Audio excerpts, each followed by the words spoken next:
Hello everyone, how are you all? I hope you all are doing good. So this is part 2 of step number 5 in which we are going to study about the principle of inheritance which were given by Gregor Mendel. So let's get started.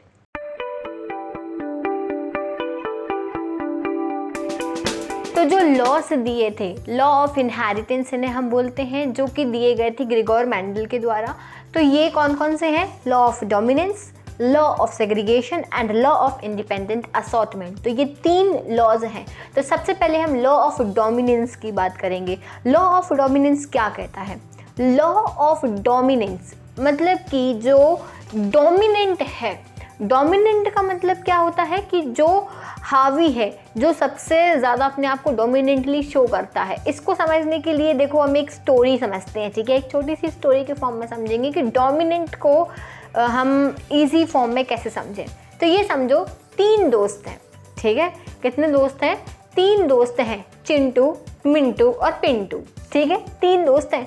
अब चिंटू, मिंटू, पिंटू में से जो चिंटू है ना, वो ना हमेशा dominant रहता है। कैसे डोमिनेंट रहता है? चिंटू ना जब भी मिलेगा इन दोनों से तो कहेगा चलो भाई मोमोज खाने चलते हैं। तो चिंटू ने बोला और वो बेचारे दोनों का मन नहीं भी था तो भी दोनों चले गए कि हाँ ठीक है चलो, चिंटू बोल रहा ना, जाना पड़ेगा, क्या कर सकते हैं। तो ये क्या हुआ कि चिंटू जो है डोमिनेंट है, उन दोनों का मन कुछ और खाने का है, ठीक है, लेकिन जाना बेचारे को चिंटू के ही साथ पड़ रहा है। तो चिंटू ने कहा भाई चलो यार मोमोज खाने चलते हैं। उसने कहा हाँ चलो ठीक है, फिर मानना ही पड़ेगा। तीनों के तीनों मोमोज खाने चले गए। तो डोमिनेंट कौन था इनमें से? डोमिनेंट था चिंटू। क्यों? क्योंकि उसकी बात मानी गई। वही दिख रहा है कि सारे तीनों के तीनों मिलके मोमोज खा रहे हैं। तो चिंटू इज डोमिनेंट। यहाँ पे लॉ ऑफ डोमिनेंस यही कहता है कि बहुत सारे पेयर ऑफ कैरेक्टर्स प्रेजेंट होंगे, लेकिन उनमें से एक कैरेक्टर जो है वो अपने आप को डोमिनेंट फॉर्म में शो करेगा, ठीक है? तो एक बार डेफिनेशन देख लेते हैं, लॉ क्या बोल रहा है। So law of dominance states that characters are controlled by discrete units called factors. Factors always occur in pair and in a dissimilar form of pair, one member of pair dominates the other. ठीक है? तो जो pairing है उसमें से एक जो है अपने आप को हमेशा डोमिनेंट फॉर्म में शो करता है। डोमिनेंट और रेसेसिव के बीच का डिफरेंस देख लेते हैं। डोमिनेंट और रेसेसिव, ठीक है? डोमिनेंट का क्या मतलब हुआ? Where a factor or a allele expresses itself in a presence or absence of its dominant factor is called dominance. ठीक है? अपने आप को कोई भी कैरेक्टर, कोई भी फैक्टर या एलील जो है अपने आप को शो कर रहा है, उसको हम डोमिनेंट बोलते हैं, ठीक है? रेसेसिव का क्या मतलब हुआ? It can only express itself in absence of और इट्स रेसेसिव फैक्टर एलील, ठीक है? अब डोमिनेंट में क्या होता है? It forms a complete functional enzyme that perfectly expresses itself. इसका क्या मतलब हुआ? एक functional enzyme इसमें present है जो अपने आप को perfectly show कर सकता है, ठीक है? वहीं अगर हम recessive की बात करें तो it forms a incomplete defective enzyme which fails to express itself when present with its dominant allele, that is in heterozygous condition, ठीक है? तो यहाँ पे एक इनकम्प्लीट एंजाइम प्रेजेंट है जो अपने आप को नहीं शो कर पा रहा है, रेसेसिव फॉर्म में प्रेजेंट होता है। तो ये हो गया डोमिनेंट और रेसेसिव के बीच का डिफरेंस। अब हम सेकेंड लॉ समझेंगे विच is law of segregation. Law of segregation क्या बोलता है? अब देखो, चिंटू, मिंटू और पिंटू गए थे साथ में मोमोज खाने के लिए। तीनों ने मोमोज खा लिए, लेकिन अब क्या मोमोज खाने के बाद में वापस चिंटू के घर जाएंगे? नहीं ना। अब चिंटू अपने घर जाएगा, पिंटू अपने घर जाएगा और मिंटू अपने घर चला जाएगा। तो क्या हो गए? ये सेग्रीगेट हो गए, है ना? ये क्या हो गए? सेग्रीगेट हो गए। तो लॉ ऑफ सेग्रीगेशन भी बिल्कुल यही चीज़ बताता है कि जो पेयर्स प्रेजेंट होते हैं वो गैमीट फॉर्मेशन के टाइम पे सेपरेट फॉर्म में हो जाते हैं, सेपरेट, अलग अलग हो जाते हैं, ठीक है? उसी को हम बोलते हैं law of segregation. So what does this law states? This law states that the factor of allele of a pair segregate from each other during gamete formation such that a gamete receives only one of the 2 factor that do not show any blending. कोई blending नहीं होती है, ठीक है? चिंटू अपने घर गया, पिंटू अपने घर गया और मिंटू अपने घर गया, कोई ब्लेंडिंग नहीं, आपस में कोई नहीं टकरा रहा है। ऐसे ही जो पेयर्स हैं वो गैमीट फॉर्मेशन के टाइम पे एक यहाँ गया, एक यहाँ गया, सेग्रीगेट हो गया, there is no blending. This is second law which is law of segregation. अब हम थर्ड लॉ की बात करेंगे which is law of independent assortment.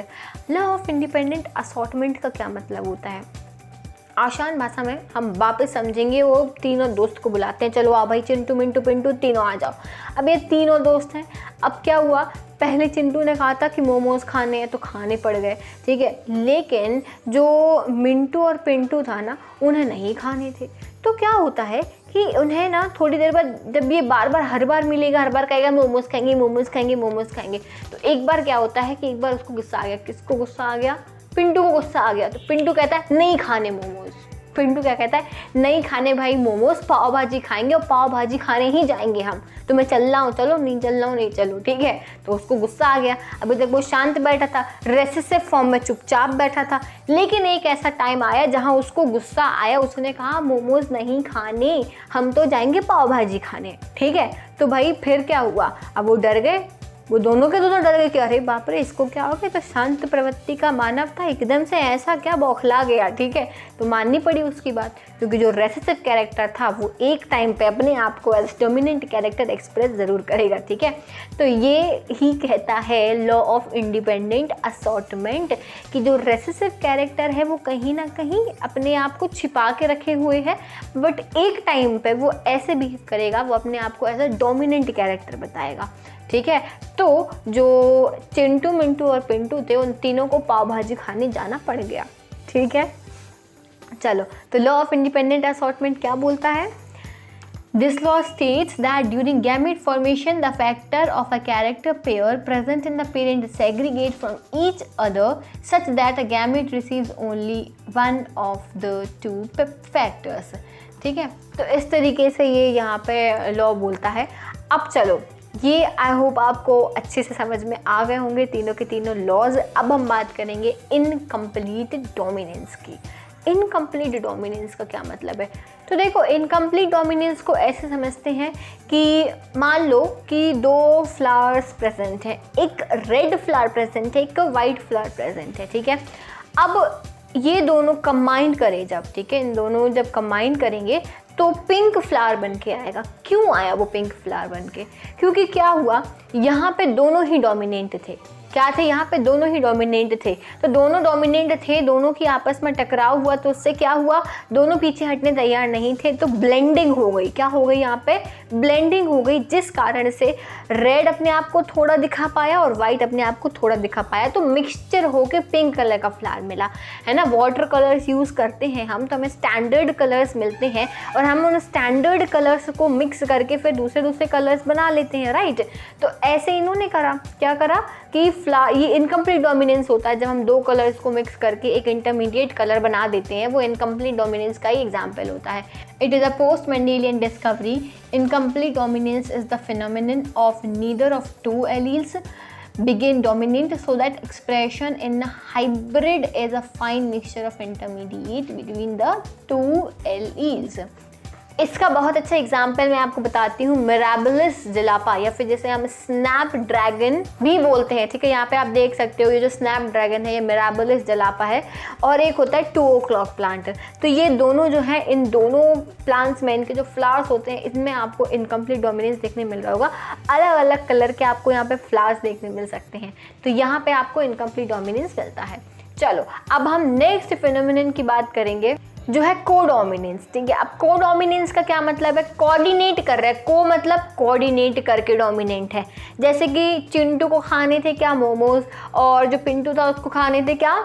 पाव भाजी। तो फिर इन लोगों ने क्या करा, जो बीच में मिंटू प्रेजेंट है ना, मिंटू ने कहा भाई यार दोनों ने लड़ाई मत करो, ऐसे करो हम चलते हैं, दोनों चीज़ें खा लेंगे, तुम मोमोज ले लेना, तुम पाव भाजी ले लेना, दोनों चीज़ खा लेंगे। सॉर्ट आउट हो गई प्रॉब्लम, ठीक है, दोनों ही मान गए। तो यहाँ पे क्या हुआ? कोडोमिनेंस, कोऑर्डिनेट कर लिया ना कि दोनों ले लेते हैं भाई, शेयर करके खा लेंगे। So this is what codominance. तो कोडोमिनेंस में यही चीज़ होती है। अब आप बोलोगे कि हमें कोडोमिनेंस कहाँ देखने मिलता है? तो ये ह्यूमन ब्लड ग्रुपिंग सिस्टम होता है, उसमें आपको कोडोमिनेंस देखने को मिलता है। कैसे? तो एक चीज़ आपको समझनी होगी कि जब भी ब्लड ग्रुप होता है ना, वो 2 के फॉर्म में प्रेजेंट होता है, IA IB, ठीक है, या फिर IA IO IB IO। इस फॉर्म में जो ब्लड ग्रुपिंग होती है वो प्रेजेंट होती है हमेशा पेयर के फॉर्म में। है ना। जो ह्यूमन ब्लड ग्रुपिंग सिस्टम होता है वो कंट्रोल किया जाता है जीन आई से, ठीक है। तो 3 तरीके के जीन आपको ह्यूमन ब्लड ग्रुप में देखने मिलते हैं, IA, IB और स्मॉल आई, ठीक है, 3 तरीके के। तो यहाँ पे यही जो 3 होते हैं ये आपस में पेयरिंग करके और फिर शो करते हैं, हमेशा पेयर में प्रेजेंट होते हैं। अगर आपका ब्लड ग्रुप A है तो हो सकता है जो आपका जीनोटाइप है वो IA हो या फिर IAIO हो, ठीक है, इस तरीके से हो सकता है। अगर आपका ब्लड ग्रुप क्या है, AB है, तो जो जीनोटाइप होगा वो क्या होगा, IAIB प्रेजेंट होगा, ठीक है, IAIB प्रेजेंट होगा। तो इस तरीके से प्रेजेंट होता है। आपको यहाँ पे ये पूरी टेबल दिख रही होगी, पेरेंट्स, ठीक है, पेरेंट 1, पेरेंट 2 और फिर जो जीनोटाइप बना और फिर जो एक्सपेक्टेड जो ब्लड ग्रुप आ सकता है बेबी का, वो इस तरीके से आपको इस टेबल में दिया हुआ है। तो आप इस टेबल को अच्छे से रीड आउट कर लो तो आपको ये कॉन्सेप्ट क्लियरली समझ में आ जाएगा। अब हम डिफरेंस देख लेते हैं। तो डिफरेंस के लिए आपको स्क्रीन पर एक टेबल दिख रही होगी, इनकम्प्लीट डोमिनेंस और को डोमिनेंस में क्या डिफरेंस होता है। जब हम इनकम्प्लीट डोमिनेंस की बात करते हैं, so effect of one of the 2 allele is more conspicuous, मतलब कि दोनों में से एक एलील जो है वो अपने आप को ज़्यादा तरीके से दिखाना चाहती है, ठीक है। को डोमिनेंस में दोनों ही इक्वल तरीके से प्रेजेंट होती हैं, बोथ एलील्स आर इक्वली कॉन्स्पेशियस, तो दोनों कोऑर्डिनेट कर गए। Incomplete dominance it produces a mixture of expression of 2 alleles, यहाँ पे दोनों ही पीछे हटने तैयार नहीं थे तो इनका मिक्सचर दिखता है हमें, ठीक है, जैसे रेड और वाइट मिक्स होकर पिंक फॉर्म में आपको दिखता है। को डोमिनेंस में there is no mixing of the affect of 2 alleles. In incomplete dominance F1 does not resemble either of the parent, जो F1 होता है ना वो किसी भी पेरेंट की तरह नहीं दिखता है, बिल्कुल डिफरेंट दिखेगा। लेकिन अगर हम को डोमिनेंस में देखें तो जो F1 होता है वो दोनों पेरेंट्स से रिजेंबल करता है। को डोमिनेंस और इनकम्प्लीट डोमिनेंस का ये डिफरेंस था। एग्जाम्पल इनकम्प्लीट डोमिनेंस का है flower colour in dog flower और को डोमिनेंस में ABO blood grouping in humans. तो अब हम नेक्स्ट टॉपिक के बारे में पढ़ेंगे जो है पीलियोट्रॉपी। पीलियोट्रॉपी का क्या मतलब है, तो ये समझो यहाँ पे देखो एक सिंगल जीन प्रेजेंट है, सिकल सेल एनीमिया का यहाँ पे जीन प्रेजेंट है, ठीक है, बीटा ग्लोबिन। अब ये क्या करेगा, ये एक सिंगल जीन मल्टीपल ट्रेट्स दिखाएगा, मतलब ये एक जीन क्या करेगा, ये लिवर फेल भी कर सकता है, ये हार्ट फेल भी कर सकता है और ये ब्लाइंडनेस भी कॉज कर सकता है। एक सिंगल जीन जो है कई सारे मल्टीपल ट्रेट्स शो कर रहा है, इसी को हम बोलते हैं पीलियोट्रॉपी। So it is the phenomenon in which a single gene exhibit multiple phenotypic expression. So the paleiotropic gene affect the metabolic pathway resulting in different phenotype. ठीक है, जैसे अभी मैंने आपको बताया फिनाइल कीटोनूरिया, अगर हम फिनाइल कीटोनूरिया की बात करें तो इसमें भी क्या होता है, एक सिंगल जीन प्रेजेंट होता है जो बहुत सारी चीज़ों को अफेक्ट कर सकता है। जैसे कि एक फिनाइल कीटोनूरिया का जीन जो है वो मेंटल रिटार्डेशन ला सकता है, हेयर और जो स्किन पिगमेंटेशन है उससे कॉज कर सकता है। तो एक जीन जब बहुत सारे ट्रेट्स दिखाने लगता है तो उस कंडीशन को हम बोलते हैं पीलियोट्रॉपी। क्लियर हो गई। अब एक लास्ट टॉपिक जो हमें आज पढ़ना है, वो लास्ट टॉपिक क्या है, पॉलीजेनिक इनहेरिटेंस में क्या होता है, बहुत सारे जीन मिल के एक सिंगल ट्रेट दिखाते हैं। जैसे कि एग्जाम्पल में आता है ह्यूमन हाइट और ह्यूमन कलर। आप यहाँ पे देख सकते हो कि ह्यूमन कलर कई टाइप से दिखाया जा सकता है। जैसे यहाँ पे कॉम्बिनेशन आपको दिख रहा होगा, capital AA, capital BB, capital CC और यहाँ पे दिख रहा होगा small a, small BB, small CC। ठीक है, तो यहाँ पे इनमें से गैमीट्स निकल के आए और इन गैमीट्स का क्या हुआ, जब कॉम्बिनेशन हुआ तो इंटरमीडिएट कलर्स निकले, कई सारे इंटरमीडिएट कलर्स देखने मिले।